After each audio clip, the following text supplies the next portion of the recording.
नमस्कार दोस्तों। मैं शैलेंद्र कुमार त्रिपाठी, अध्यक्ष नवयुग मत मानव उत्थान संगठन।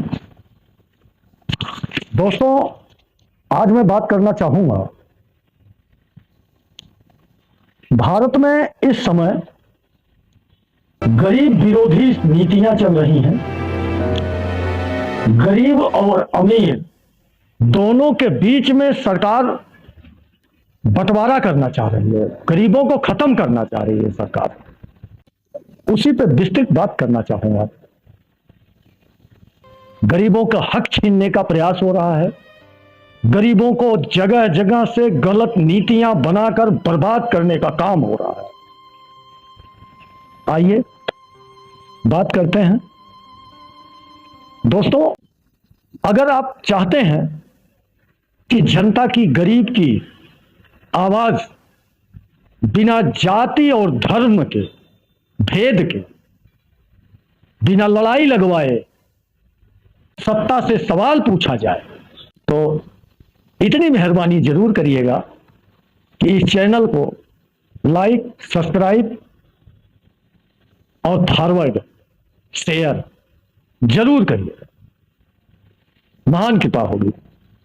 नमस्कार दोस्तों, आइए मुद्दे पे आते हैं। दोस्तों, उत्तर प्रदेश में बिजली को प्राइवेट किया जा रहा है। बिजली प्राइवेट करने से हर तरफ से गरीबों का नुकसान है।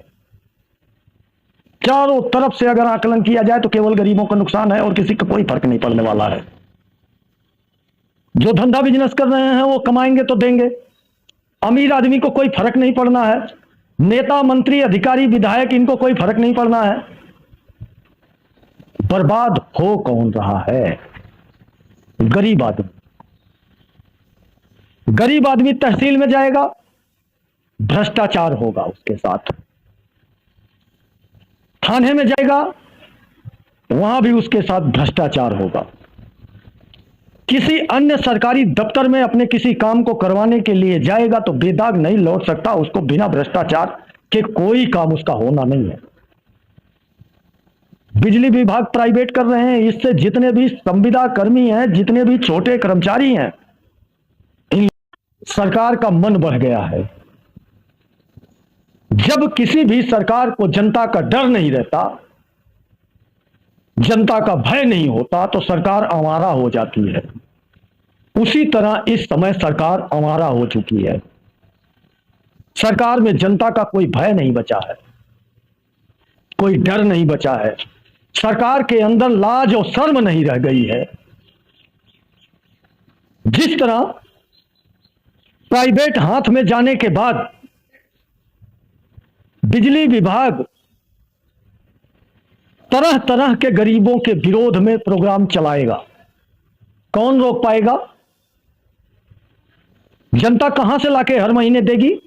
जिन परिवारों की कमाई महीने की 2000 भी नहीं है, वो 1800, 2000 और 3000 का बिल कहां से भरेंगे? आप लोगों ने गरीबों से मिट्टी का तेल क्यों छीन लिया? क्यों छीना मिट्टी का तेल गरीबों से? आज जब बिजली पर आश्रित कर दिए तो बिजली प्राइवेट कर रहे हो। यह तुम लोगों की नौटंकी है। आज जनता से सारे संसाधन धीरे धीरे करके छीनते जा रहे हैं और जनता को जाति और धर्म में लड़ा रहे हैं, जिससे सरकार के कार्यों पर जनता की नजर ना पड़े। इसलिए ऐसे काम किए जा रहे हैं कि जाति और धर्म में उलझे रहो, आपस में लड़ते रहो। सरकार क्या लूट कर रही है, क्या घसोट कर रही है, इस पर किसी का दिमाग ना जाए। भारतीय जनता पार्टी की सरकार है। जिस प्रदेश में भारतीय जनता पार्टी की सरकार नहीं होती, उस प्रदेश में मीडिया सवाल उठाती है। जिस प्रदेश में भारतीय जनता पार्टी की सरकार होती है, उस प्रदेश में मीडिया सवाल छुपाती है। जब न्यूज चैनल सरकार का नमक चाटने लगे तो देश की जनता की तबाही दिखेगी नहीं। ना कोई जनता की तबाही को बताने वाला होगा, ना कोई इनके दर्द को समझाने वाला होगा। कैसे जानेंगे लोग? क्यों मुद्दे छुपाए जा रहे हैं जनता से? कोई बताने वाला है? कोई नहीं बताएगा। हम रोटी को तरस रहे हैं और सरकार धड़ाधड़ सभी संस्थानों को प्राइवेट हाथों में बेचती चली जा रही है। दोस्तों, ध्यान रखिएगा, जब देश के सारे संसाधन कुछ एक व्यापारियों के हाथ में होंगे तो देश गुलामी की दहलीज पे खड़ा होगा। देश के गरीब गुलामों की तरह जिंदगी बिताएंगे। यह उचित नहीं है। आप लोग, रही बात बिजली की, बिजली प्राइवेट करने की होड़ लगी है, कर्मचारी परेशान है, शिक्षा मित्र, अनुदेशक, रसोइये, आशा बहू, किसी को कभी न्याय नहीं मिलने को तैयार है। अगर कोर्ट से न्याय मिलता भी है तो आगे दूसरे कोर्ट में ले जाकर के सरकारें खड़ी कर देती हैं मामले को। क्या भारतीय जनता पार्टी ने वादा नहीं किया था?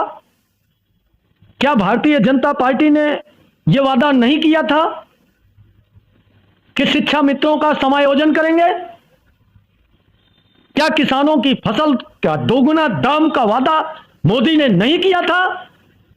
13 महीने तक किसान बैठे रहे, 750 किसानों की शहादत हो गई, लेकिन सरकार का दिल तक नहीं पसीजा।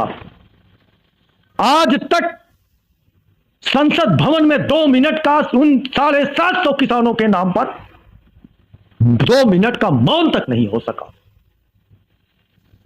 और नारा लगाते हो जय जवान जय किसान। हम मरे खेत में हमारी औलाद जो जवान के रूप में है वो मरे बॉर्डर पे है। 24% सांसदों की सैलरी बढ़ा ली है। कितनी चर्चाएं हुई। आज राजनीति को अमीरों के घर की रकायल बना दिया गया। किसी गरीब को कोई पार्टी टिकट देने को नहीं तैयार है। यह हमको, आपको जाति और धर्म से हटकर सोचने और विचार करने की जरूरत है। कुछ लोग कहते हैं हिंदुत्व तो खतरे में है।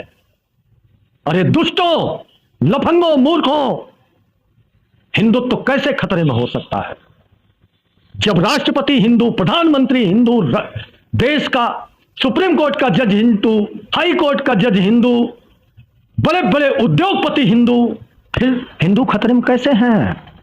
हिंदू खतरे में तो तुम लोगों ने डाला।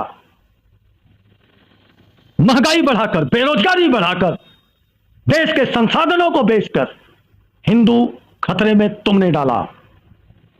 गाय माता की रक्षा की बात करते हो, गाय माता के काटने वालों से चंदा लेते हो।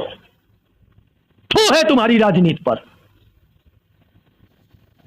विचारों की लड़ाई लड़नी पड़ेगी, विचारों के लिए मैदान में उतरना पड़ेगा।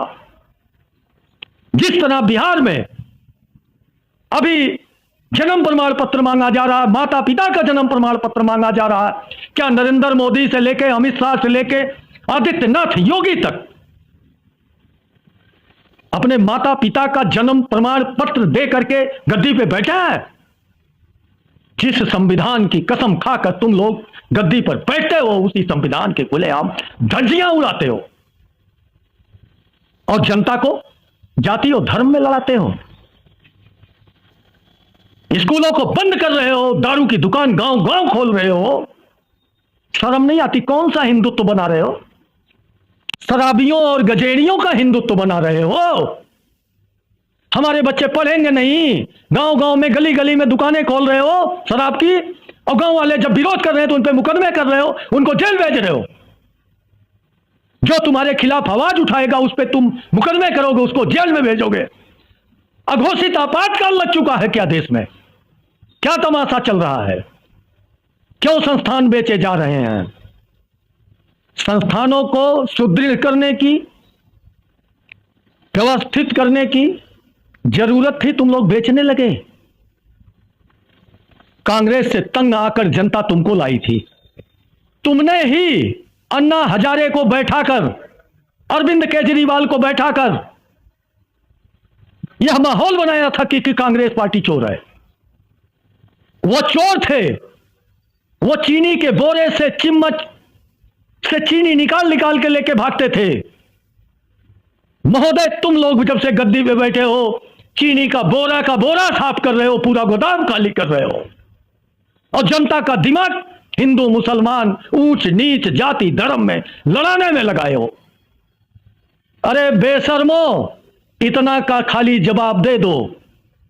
जब दो भाई झगड़ा करके घर का विकास नहीं कर सकते, तो तुम लोग देश का विकास कैसे करोगे? आपस में जनता में लड़ाइयां लगवाकर। यह जनता को विचार करना चाहिए। बिहार में वोट से गरीबों का नाम काट करके वहां सरकार लूटने का प्रयास कर रहे हैं, और कुछ नहीं है। चुनाव आयोग को भारतीय जनता पार्टी के कार्यालय में बैठना चाहिए। भाजपा के दलाल के रूप में काम कर रहे हैं आज चुनाव आयोग वाले। जनता का सवाल है, जनता के सवाल का जवाब दीजिए। और बिहार में जितने भी एनडीए में सहयोगी है भारतीय जनता पार्टी से, मैं सलाह देता हूं, चिराग पासवान, मांझी, जीतन राम मांझी से लेकर जितने भी उनके सहयोगी हैं, सभी को अपनी पार्टियां का विलय कर देना चाहिए। क्यों गंदी राजनीति कर रहे हो? जब तुम्हें भारतीय जनता पार्टी की विचारधारा पसंद है, तो अपनी पार्टी की नौटंकी काहे कर रहे हो? क्यों जनता को बेवकूफ बना के वोट लेते हो, फिर जाके सौदा करते हो और भारतीय जनता पार्टी के जूते के नीचे दब जाते हो? तुम लोग बेशर्म हो, शर्म नहीं आती। रुपए के पीछे ना किसी का जमीर बचा है, ना किसी की जमीन बची है। नमस्कार दोस्तों, समझो, सोचो, विचारो, फिर वोट करो और फिर आपस में झगड़ा करो। दोस्तों, यह एक संगठन है और संगठित रहो, संघर्ष करो, छित छित बनो। यह हमारे महान नेता का भाषण था। नमस्कार।